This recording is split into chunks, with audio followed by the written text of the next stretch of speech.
Hey everyone, this is DJ Fist with Liege of Cookies. I'm here with Haniel of the band Markradonn. How's it going today? Hey, what's happening, man? Good morning.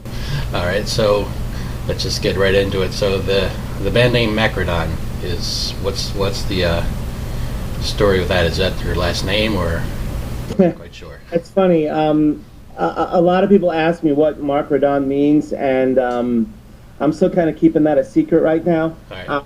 When the first full album comes out, I might tell people, but right now it's not going to make sense to anybody if I tell anybody what it means. At least not until the lyrics from the first album come out. So ask me that again in about a year, and maybe we'll get an answer.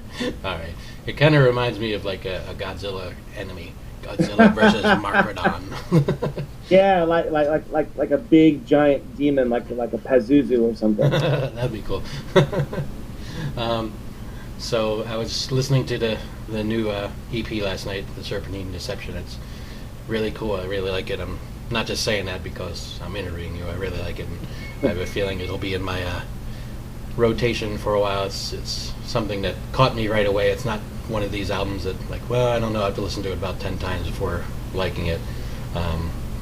What was your thought of bringing in all the, I guess you would say, the orchestra instruments? Well, for the listeners out there, we're what I call a brass death metal band. We're basically pretty much like a Florida death metal band, but I just added in a brass ensemble and a timpani player, and a lot of it comes from my love and fascination with soundtrack music.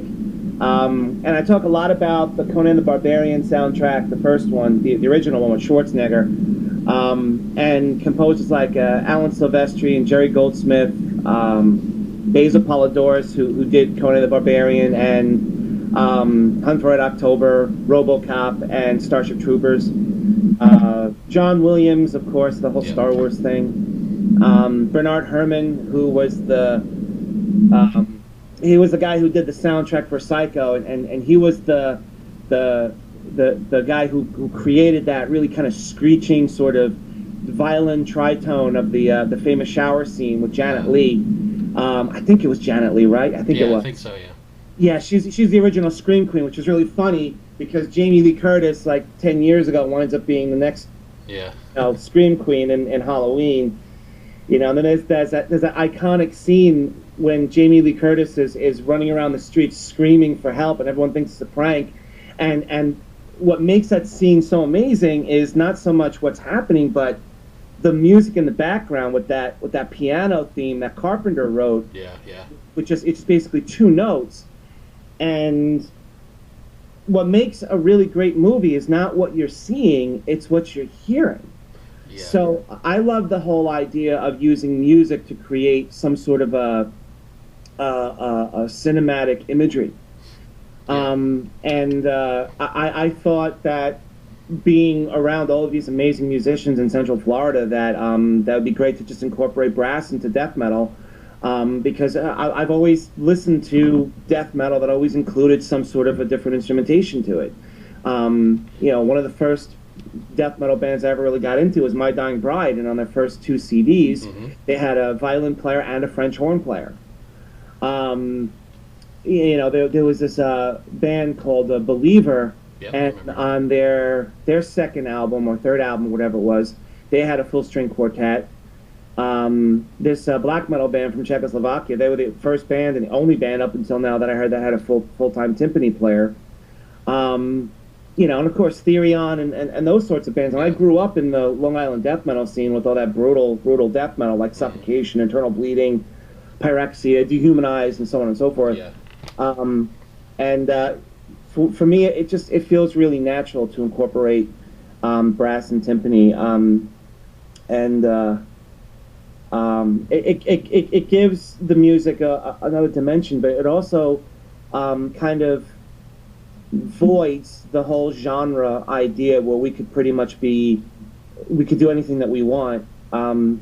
So we're incorporating a lot more instrumentals that are not necessarily metal or even like rock or anything like that. Just like a lot of world music and stuff like that. So it's a lot of fun, and having the caliber of musicians around me to do it is an absolute joy. Yeah, yeah. The song "The Serpentine Deception" is a cool instrumental, like I guess you call it like an interlude between the heavier songs, which is really cool. It sounds kind of tribal with the stuff going on in that track. Yeah, well, one of the things that I like about going and doing instrumentals is trying to say something without using lyrics. And one of the things that I wanted to try and accomplish with the song itself is the whole concept of like intertwining ideas and almost like the song is somewhat cyclical in a way, and I wanted to kind of create the imagery of some sort of like that just gave like a feeling of a serpent or a snake or something. Yeah, that's cool. So that was kind of, and that's something that I'm really looking to accomplish moving forward is to use more instrumentals and instrumentation to further the lyrical concept without adding more lyrics. Yeah. When I hear you guys, the band that comes to mind, maybe not as much musically, well, kind of, but the innovation-wise is the band Nocturnus, because they were a death metal band that introduced, pretty much were dominant with keyboards, and you're not keyboards, of course, but you're doing something original like they were doing at the time, which is really cool. Wow, dude, I don't know if you really did your homework or if this is just an amazing coincidence, but Nocturnus is my all-time favorite band ever. Oh, yeah. And I was talking to Mike a little while ago and saying, hey, man, if it wasn't for you, I wouldn't be doing any of this right now. And Nocturnus had a profound influence because, believe it or not, I was actually listening to Thresholds a really, really long time ago. Like it was 1992 or 93 after it came out. And I said, this would sound unbelievable if there was a band out there that did the same type of thing without keyboards and used actual real instruments. Yeah. Like Nocturnus, believe it or not, is the reason why I picked up a guitar. Oh, wow, there you go. Yeah, so that's amazing, man. And you're from Central Florida, and I moved here about just under 10 years ago. Mm-hmm. And Nocturnus is a very, very influential and a really, really popular band in the area around here. But yeah, that is a great pickup.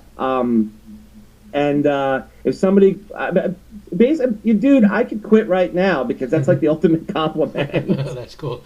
Man, I love Nocturnus, and I'll go on these binges where I'll listen to nothing but Nocturnus for like weeks on end.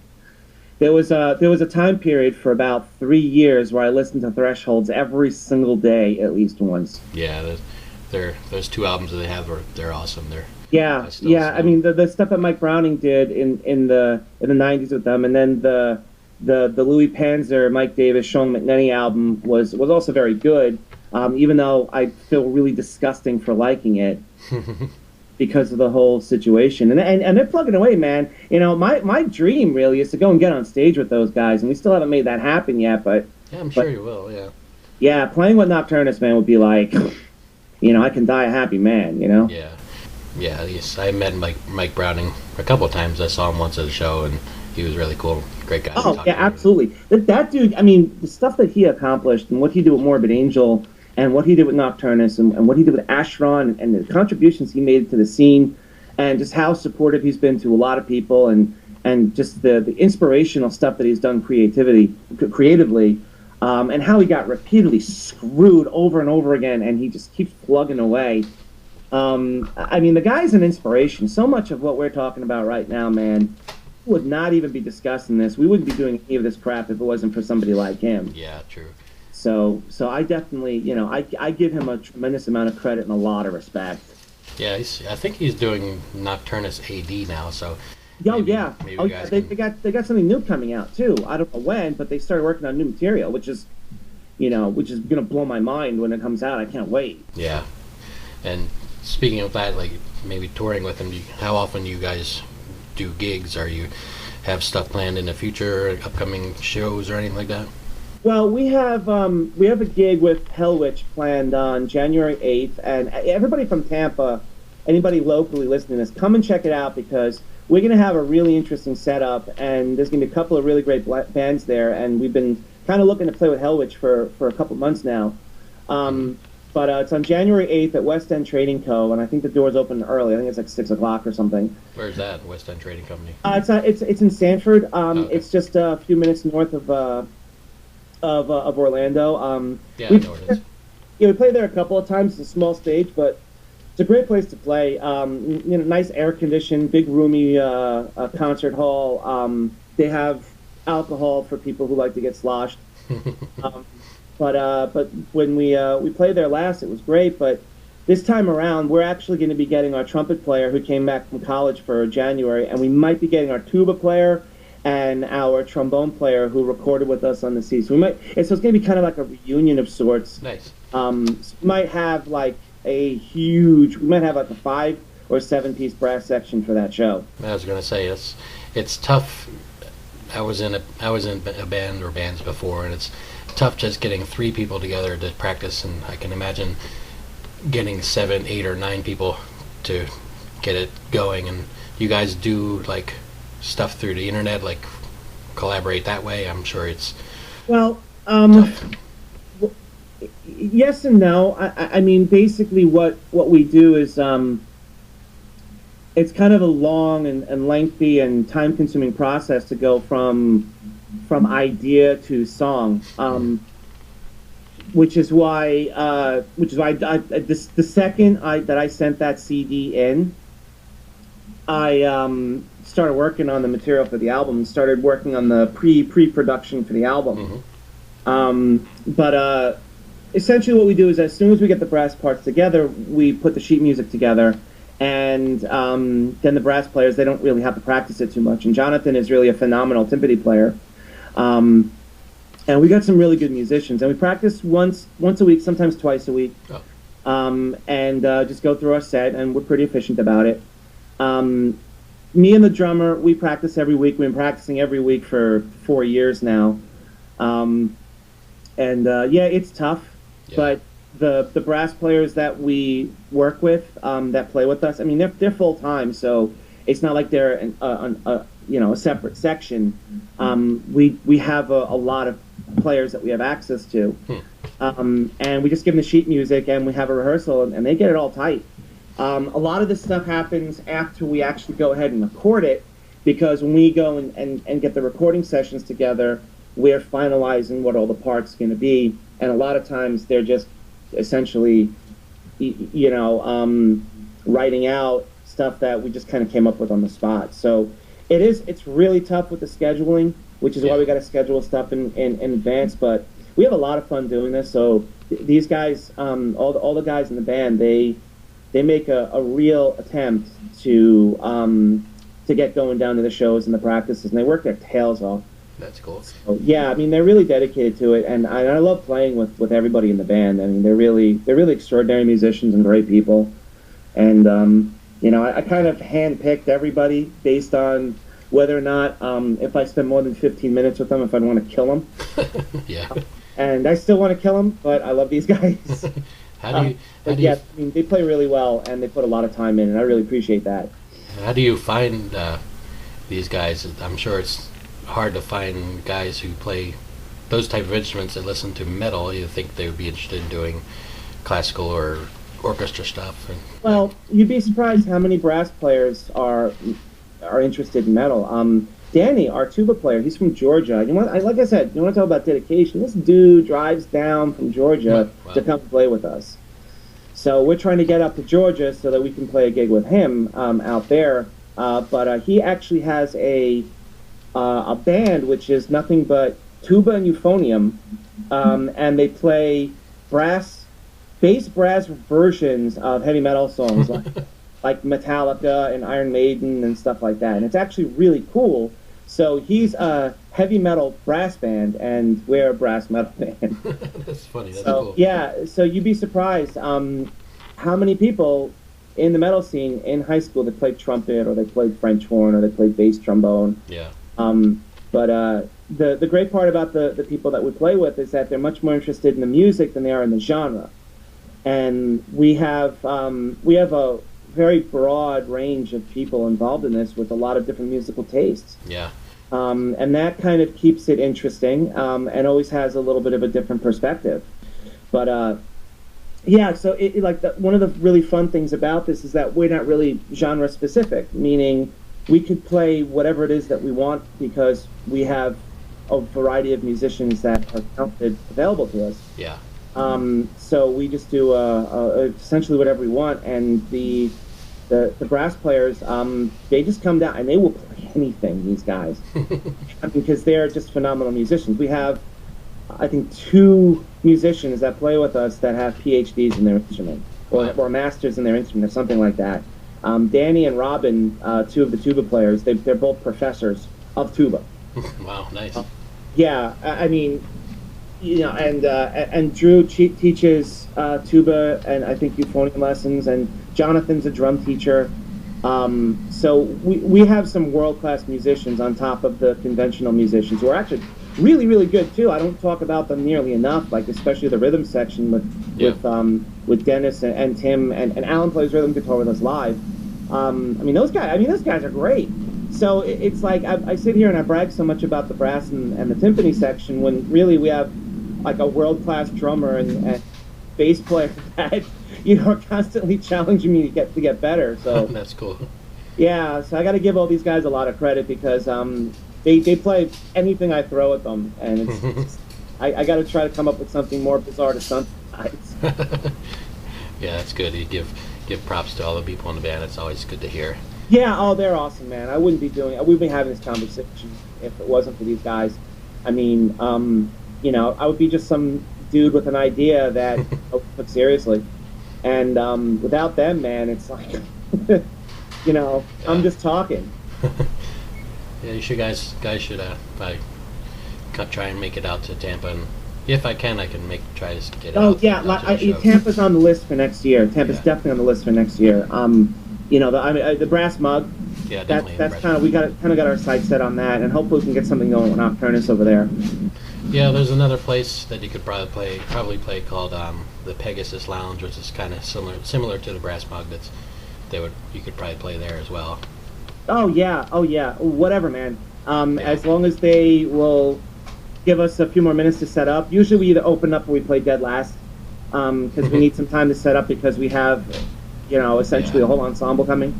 Yeah. So the last show that we played over at West End, we set up in 27 minutes, wow.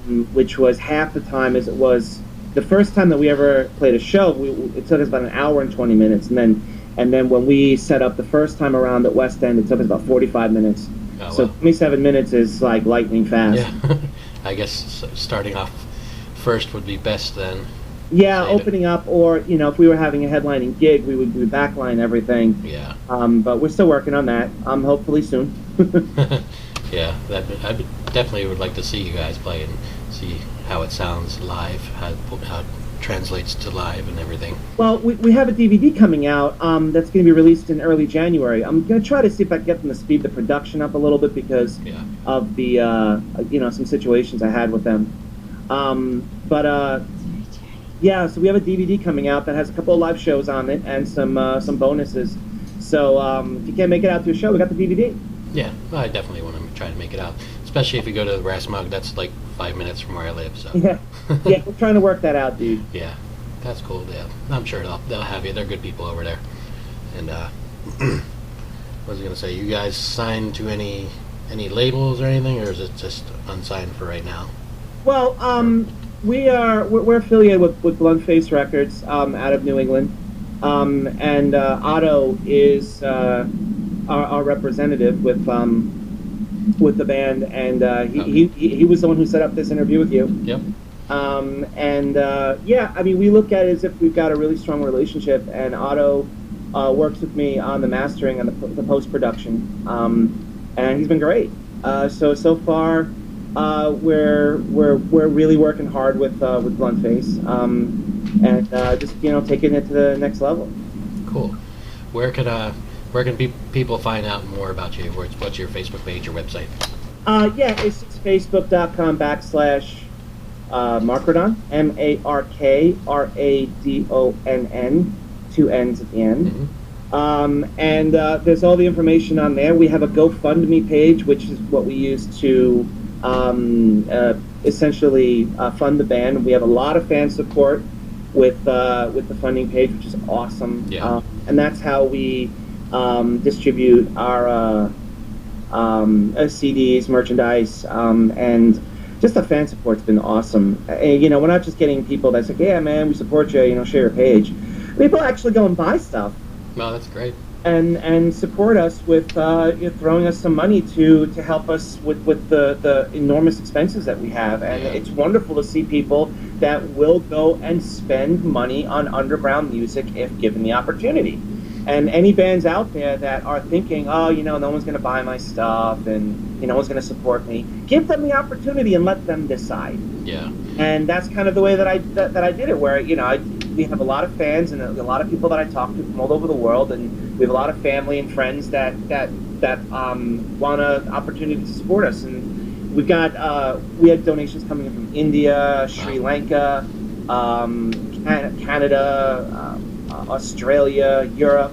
So it's really great to go and see that sort of support from all over the world, from people who could be spending their money on other stuff. And I think it's absolutely wonderful that that this is really proof that if you create the opportunity for people to support you, they will support you, especially if they think what you're doing is worthwhile. And I guess the donations that we get are not just support in a moral support sort of thing, but also supporting like, hey, we want to see this project flourish, and we want to see what you guys got coming out next. And that's a really wonderful compliment, and it's all a credit to just how supportive the metal scene and music in general can be if given the opportunity. And if you say, hey, we got this thing going on, you want to support us? And more often than not, they'll say, yeah, of course, I'll support you. Yeah. I'll go a day or two without fast food or getting beer or cigarettes, and I'll hook you guys up. And it's been really wonderful. And I got to give a lot of credit to the fan base for showing support for something that really doesn't have much of a track record or a history. Yeah. But now we do, and it's the result of the fan support mostly, and the support of the internet radio stations and the blogs who really support us, and the zines.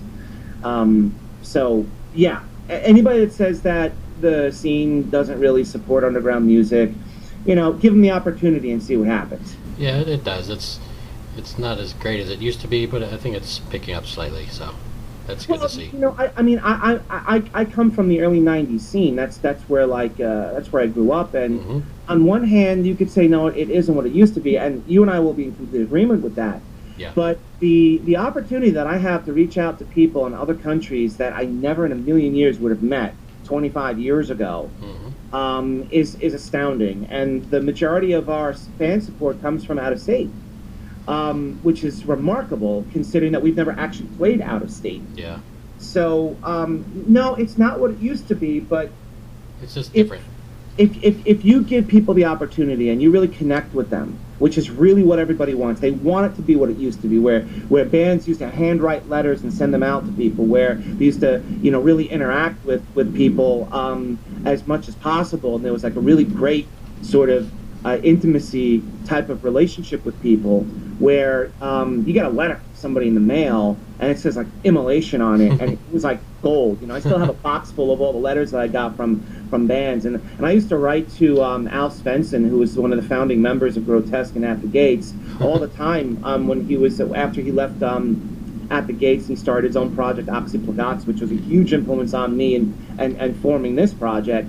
And it was great, and he sent me a CD, and we talked and everything. It was really great. So now I think because of the internet and social media and the way that the scene kind of turned into something where it's the opportunity for interaction is much greater than it's ever been.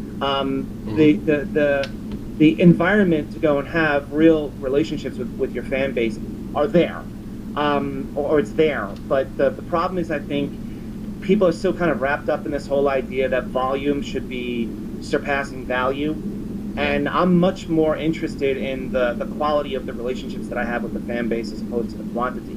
Yeah. And it's because of the quality of the relationships that we have that we've been able to go and raise money, because they believe in us and they know that I'm not going to take the money and run with it, that I'm going to give them updates and, show them what's happening, give them, production updates and samples and things like that. But it's absolutely wonderful. And I think that other bands out there should kind of take the idea of, it's not how many fans we have, it's how strong the fans we are, how strong the fans we have really are, and how much they support the band. Because you can have 1,000 fans and not one of them will give you $1. But if you have 25 fans that will go and spend $20 each on your product and support you and get to know you and really say, hey, I'm going to make a sacrifice to go and help you guys. Yeah. I'll take that any day over 20,000 likes on the Facebook page or 100,000 views or listens.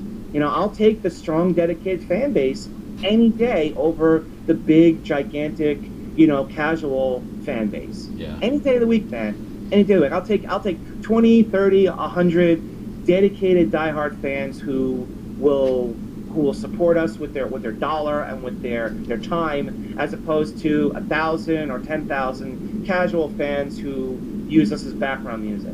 I'm not doing this to be background music or for some sort of casual relationship. I'm doing this because I want something more out of life, and part of that is by having better relationships with people out there who appreciate the work that you're doing. Oh, cool. Well, I think that's about it for now. I could tell we could go on and on and on about it, but yeah, probably that's usually how it goes with the interviews. I did an interview a couple of days ago with the Metal Gallows in India for Metal Devastation Radio, and it was a 2-hour interview. Wow. So yeah, if you ask me a question, chances are you're not going to get a yes or no answer, and I'll give you some content if you need it. That's cool. All right, so we're looking forward to it. I'm looking forward to it. You coming out to the Tampa area, and the rest of, hopefully, other people come out and see you guys and hearing the new album and continue listening to the current Serpentine Deception EP and digging that. So appreciate it. Well, yeah, I really appreciate it. We got that show, like I said, coming up on January 8th with Hell Witch over at the West End Trading Co. in Sanford. Doors open at 6. Come and find us on Facebook, Twitter.